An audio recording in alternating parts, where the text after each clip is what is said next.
নমস্কার বন্ধুরা, কেমন আছেন? আশা করি সুস্থ আছেন, ভালো আছেন। বন্ধুরা, অবশেষে আজ রাম মন্দিরের উদ্ঘাটন হচ্ছে।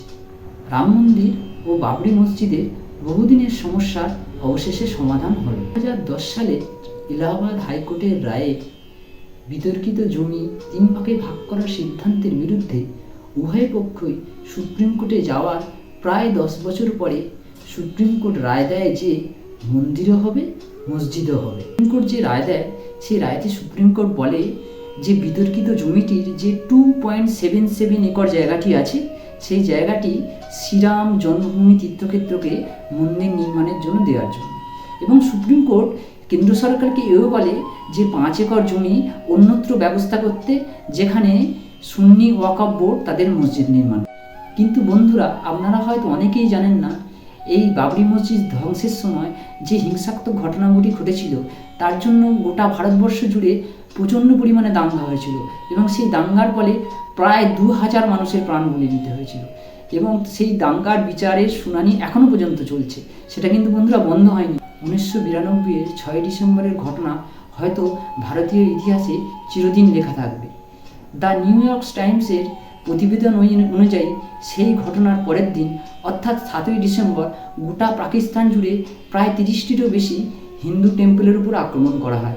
বহু টেম্পলেতে আগুন ধরানো হয় এবং একটি টেম্পলকে পুরোপুরি ধূলিসাৎ করা হয়। পাকিস্তান সরকার একদিনের জন্য স্কুল, কলেজ, অফিস সমস্ত কিছু বন্ধ রাখে।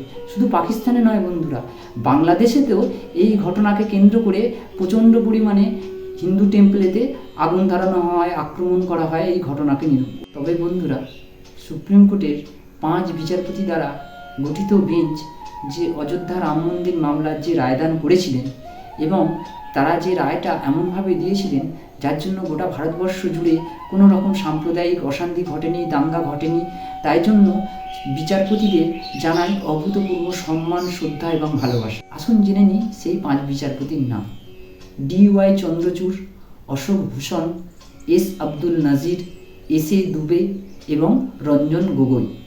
2019-এর 9 নভেম্বরে যে রায় তারা দান করেছিলেন, সেই রায় ভারতবর্ষের উভয় ধর্মের মানুষ সমানভাবে মেনে নিয়েছিলেন।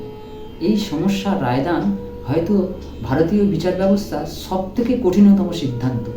বিচারপতিদের এই রায়দান করার আগে মাথায় রাখতে হয়েছিল যে এই রায়দানের ফলে যেন গোটা দেশের মধ্যে কোনো রকম সাম্প্রদায়িক অশান্তি ছড়িয়ে না পড়ে, কোনো রকম দাঙ্গা যেন না ঘটে।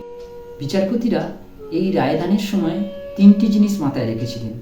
একটি হলো বিলিফস, ফ্যাক্টস অ্যান্ড হিস্ট্রি। বিচারপতিরা যে 1000 পাতার রায়দান করেছিলেন, সেই রায়েতে তারা মসজিদের নিচে নন ইসলামিক স্ট্রাকচারের উল্লেখ করেন। চূড়ান্ত রায়দানের আগে টানা 40 দিন ধরে বিচার প্রক্রিয়া চলেছিল।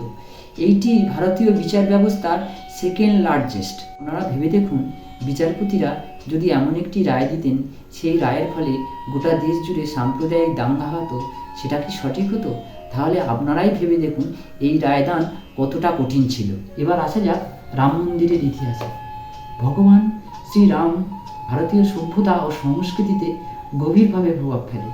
ছোটবেলায় আমাদের দেখা রামায়ণ এবং বাড়িতে বড়দের মুখে শোনা রামের আদর্শ ভারতীয় সভ্যতা সংস্কৃতিতে পুরোপুরিভাবে জড়িত। বন্ধুরা, ঐতিহাসিক নথি অনুসারে 16 শতাব্দীতে মুঘল সম্রাট বাবরের শাসনকালে বাবরি মসজিদটি নির্মিত হয়। বাবরের অন্যতম সেনাপতি মীর বাঁকি 1528 সালে বাবরি মসজিদটি গঠন করেন এবং সম্রাট বাবরকে খুশি করার জন্য মসজিদটির নাম দেন বাবরি মসজিদ। কিন্তু বন্ধুরা, হিন্দু ধর্মপ্রাণ মানুষরা বিশ্বাস করতেন পুরাণের নথি অনুসারে ওই জায়গাটি ভগবান শ্রীরামের জন্মস্থান। বিতর্ক কিন্তু ঠিক সেইখান থেকে। 1980 সালে প্রথম বিশ্ব হিন্দু পরিষদ জয় শ্রীরাম লেখা ব্যানারের নিচে ইট ও অর্থ সংগ্রহ শুরু করে। পরে রাজীব গান্ধীর সরকার রাম মন্দির শিলান্যাসের অনুমতি দেয়। সেই সময়ের স্বরাষ্ট্রমন্ত্রী বুটা সিং বিশ্ব হিন্দু পরিষদের নেতা অশোক সিঙ্গালকে রাম মন্দির তৈরির অনুমতি দেন।